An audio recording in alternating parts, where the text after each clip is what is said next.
시청자 여러분 안녕하십니까? 군산 시정 뉴스입니다. 새만금 자동차 수출복합센터가 추진한 지 3년 만에 본격 추진될 전망입니다. 군산시와 사업 시행자인 군산자동차무역은 지난 19일 업무 협약을 체결하고 올해 안에 토지를 매입한 후 내년 상반기 착공에 들어가기로 했습니다. 하지만 원활한 사업 추진을 위해서는 금융권의 대출을 받아야 하는 등 풀어야 할 과제도 만만치 않습니다. 새만금에 조성되는 자동차 수출복합센터. 대기업 폐쇄에 따른 고용위기 돌파구로 제시된 대책이 3년 만에 본격 추진될 전망입니다. 군산시는 민간 사업자로 군산자동차무역을 선정하고 협력체계를 구축하는 업무 협약을 체결했습니다. 이에 따라 다음 달 초 설계 용역을 발주하고 토지 매입이 끝나면 내년 상반기 착공에 들어가 오는 2023년 문을 열 계획입니다. 자동차 수출복합센터는 새만금 사업단지 19만 7천여 제곱미터 부지에 매매업체 210곳과 지원기관 73곳 등이 입주할 수 있으며 8,650대의 차량을 보관할 수 있습니다. 플랫폼을 구성을 해서 경매 위주로 하고 기타 기존의 인천 지역에 주로 포진되어 있는 수출 상사들은 수출만 주로 한다거나 국내 매매만 한다거나 이렇게 영업을 하고 있는데 저희들은 이제 복합으로 자동차뿐만이 아니고 특장차, 농기계 등 해서 내수도 하고 수출도 하고 복합적으로 운영할 생각이고요. 사업이 본궤도에 올라서면 고용 창출과 군산항 물동량 확대는 물론 전기차 클러스터와 연계해 새만금 자동차 산업의 동반 성장도 기대할 수 있습니다. 본 사업을 통해서 2,000여 명 이상의 고용 창출, 생산 유발 효과로는 1,175억 원, 부가가치 효과 1,000억 원 등 군산항과 지역경제 활성화에 크게 기여할 것으로 예상이 됩니다. 특히나 산업 위기를 맞은 우리 군산에 새로운 동력으로 성장시켜서 하지만 준공까지는 넘어야 할 산이 많습니다. 공공재원 499억 원은 확보했지만 나머지 1,010억 원은 민간 재원으로 확보해야 합니다. 사업자로 선정된 군산자동차무역은 200억 원을 자체 마련하고 이달 말까지 810억 원은 1금융권으로부터 대출 확약서나 자금 차입 계약서 가운데 하나를 보증받아야 합니다. 군산시는 임대 분양으로 초기 투자비를 줄이고 사업자가 중도에 포기할 경우를 대비해 법적 구속력이 있는 금융보증이라는 제도적 장치를 마련한 것입니다. 사업자는 사업의 확장성을 염두에 두고 대출 금액을 늘릴 수 있도록 자산운용사와 협약을 맺었습니다. 산업은행을 컨트롤할 수 있는 주관사에서 1,200억의 투자 확약서를 이미 받아놨고요. 오늘 제출이 될 겁니다. 그래서 이제 실질적으로 파이낸싱은 산업은행을 통해서 될 거고요. 주관사가 자산운용사에서 아마 주관을 할 겁니다. 보증을 받더라도 새만금 산업단지는 상업지역보다 업종 제한 등 규제가 심하고 규모에서 월등한 인천의 오토밸리와 경쟁을 해야 하는 것도 과제입니다. 2년 뒤 준공되는 새만금 중고차 수출 복합센터. 군산 경제의 새로운 성장 동력이 될 수 있을지 주목됩니다. 특장차 부품 제조기업 DL이 새만금 산단에 투자합니다. DL은 새만금 산단 109 34,000 제곱미터 부지에 107억 원을 들여 LNG 충전 설비와 액체 수소 컨테이너 제조에 들어갈 계획입니다. 공장은 내년 3월 착공에 들어가며 완공되면 70여 명의 고용 창출이 예상됩니다. 새만금개발청이 새만금 첨단산업 복합단지를 개발할 우선협상 대상 사업자를 선정했습니다. 우선협상 대상자는 A+ 컨소시엄입니다. 앞으로 10년간 3천억 원을 투자해 신재생에너지와 인공지능, 바이오 기업 등이 들어설 수 있도록 기반 시설을 구축하게 됩니다. 새만금 첨단산업 복합단지는 김제시 광활면 일대 2.5 제곱킬로미터 규모입니다. 공공배달의 배달의 명수가 소상공인 시장진흥공단의 소상공인 020 지원사업에 선정돼 각종 할인 혜택이 지원될 전망입니다. 배달의 명수는 이벤트 사업비 등 5천만 원을 지원받아 이용자와 가맹점에 각종 혜택을 제공합니다. 오는 11월에는 주문할수록 커지는 혜택을 게임으로 제공하고 12월에는 설문조사 이벤트 참여자에 할인 쿠폰이 제공됩니다. 또 가맹점의 할인 쿠폰과 배달료를 일부 지원하는 가맹점 지원 사업이 추진됩니다. 전북대병원은 군산의 병원 건립을 위해 부지를 매입하고 사업비를 당초보다 2배 이상 올려 정부에 건의했습니다. 정부는 1,000억 원을 올린 3,000억 원으로 총 사업비를 변경하고 적정성 검토를 거쳐 확정할 전망입니다. 이에 따라 이르면 내년 착공이 가능할 것으로 보입니다.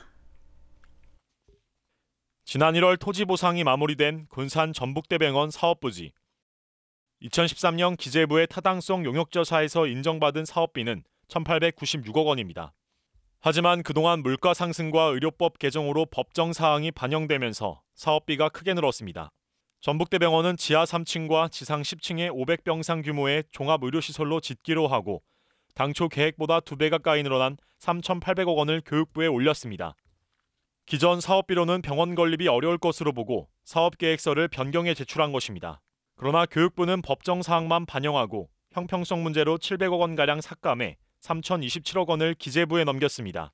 전북대병원은 기재부가 지난 2019년 기준 군산의 진료 인원이 24만 명에 이르고 코로나19 확산으로 감염병 대응이 절실해지면서 심의 기간을 1년 이상 걸리는 타당성 재조사 대신 기간이 짧은 적정성 검토로 진행한다고 밝혔습니다. 심의를 해야 되는데 워낙 규모가 크잖아요. 규모가 크니까 자기네들이 심의할 수 없으니까 KDR 해가지고 외부 평가기관에다가 위탁을 하는 상태예요. 이에 따라 기재부는 사업의 시급성을 따져 교육부가 올린 3,000억 원 초반에서 총 사업비를 결정할 것으로 보입니다. 정부가 사업비를 승인하게 되면 실시 설계를 시작해 빠르면 내년 착공에 들어가 오는 2026년 완공할 계획입니다. 하지만 전북대병원이 증액해 건의한 사업비가 줄면서 규모나 병상 등 축소도 불가피해 보입니다. 정부 심의만 남겨둔 군산 전북대병원 사업비, 병원 건립이 속도를 낼 것으로 보입니다. 군산시가 부동산 관련 부서 공무원의 직무상 정보를 이용한 재산 부정 증식을 막기 위한 지침을 마련했습니다. 지침에는 부동산 관련 부서 공무원들의 신규 취득 금지 대상 토지 등을 명시했고 지침을 위반한 공무원에게 자진 매각을 요구할 수 있는 근거 등이 담겼습니다. 이번 지침과 관련된 부서의 공무원은 안전총괄과 등 9개 부서 214명으로 기존에 재산 등록을 한 인원을 제외하고 이번에 추가로 재산 등록하는 인원은 150명인 것으로 나타났습니다. 군산시가 지역 농협과 로컬푸드 활성화를 위한 협약을 체결했습니다. 이번 협약은 로컬푸드 활성화를 위한 상호 협력을 목적으로 맺어졌으며 이에 따라 직매장 출하차 교육, 통합관리 등이 이뤄질 전망입니다. 한편 교육을 수료한 사람은 시에서 운영하는 모든 로컬푸드 직매장에 농산물을 출하할 수 있는 자격을 얻게 됩니다. 군산에 국가산단 인입철도가 개통되면서 더 이상 사용하지 않는 철도시설이 늘었습니다. 이 같은 폐철도 부지를 철길숲 등 도심 속 힐링 공간으로 조성하는 사업이 추진되고 있습니다. 군산시 중앙동의 폐철도. 녹슨 철로위, 무성한 잡초가 오랜 기간 철도를 이용하지 않았음을 짐작케 합니다. 군산시가 도심의 미관을 해치고 방치된 폐철도를 활용해 철길숲으로 조성합니다.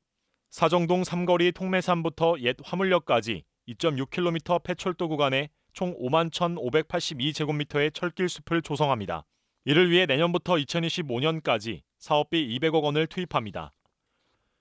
조성되는 철길숲에는 도시바람 길숲과 산책로, 잔디광장, 조형물, 편의시설 등이 갖춰지게 됩니다. 요즘 사회적 문제로 대두되고 있는 도시 공기질을 개선하여 미세먼지 저감, 열섬 현상 완화와 자연적 도시 재생 효과를 유발하여 침체된 지역경제와 코로나로 인해 어려움을 겪고 있는 시민의 정서를 한층 밝고 행복하게 하는 한편 도심을 더욱 활기차게 변화시키는 청량제 역할을 할 것으로 기대합니다. 현재 폐철도 시설 주변 지역에는 각종 쓰레기 투기와 불법 경작이 일어나는 등 생활 문제가 일어나고 있습니다. 군산시는 사업비 절감을 위해 국가철도공단의 토지 무상사용 공모사업에 참여할 계획입니다. 공모사업에 선정되면 매년 철도공단에 지급하는 사용료 2억 6천여만 원을 아끼게 돼 철길숲 조성에 도움이 될 전망입니다. 도심의 흉물로 방치되고 있는 폐철도가 도심 속 힐링 공간으로 변신할 수 있을지 주목됩니다. 군산시민 생활수기 공모전 군산에 살기 좋군 선정작들이 발표됐습니다. 이번 공모에서 무지개 같은 군산 이야기, 군산살이 등 타지에서 군산으로 옮겨 살면서 발견한 군산의 매력을 담은 작품들과 작은 날 다독여 키운 월명공원 이야기, 일상이 여행인 군산 등 일상 속 군산의 자랑거리를 담은 작품이 좋은 평가를 받았습니다. 이 밖에도 군산을 소개합니다. 따뜻한 이웃을 비롯해 모두 9작품이 선정됐습니다. 선정작은 홍보물로 만들어져 군산의 우수 사례로 활용되며 오는 11월부터 군산시 인구정책 페이스북에서 확인할 수 있습니다. 군산시가 군산을 여행하고 홍보하면 여행 지원금을 주는 팸투어 참가자를 모집합니다.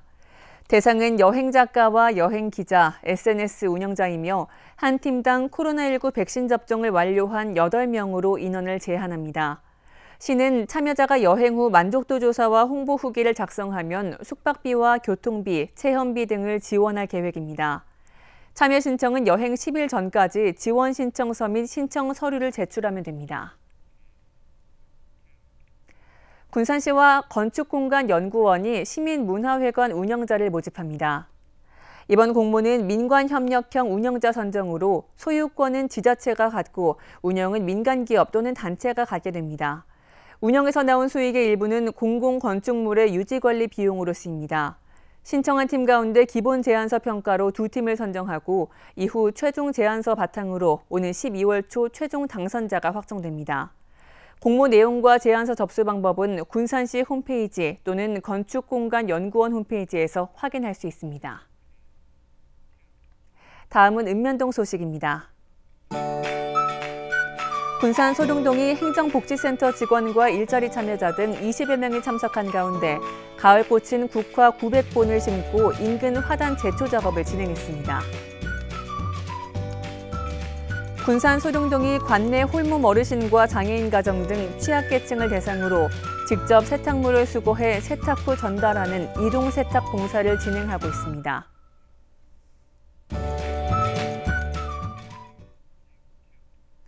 이것으로 군산 시정 뉴스를 마칩니다. 시청해주신 여러분 고맙습니다.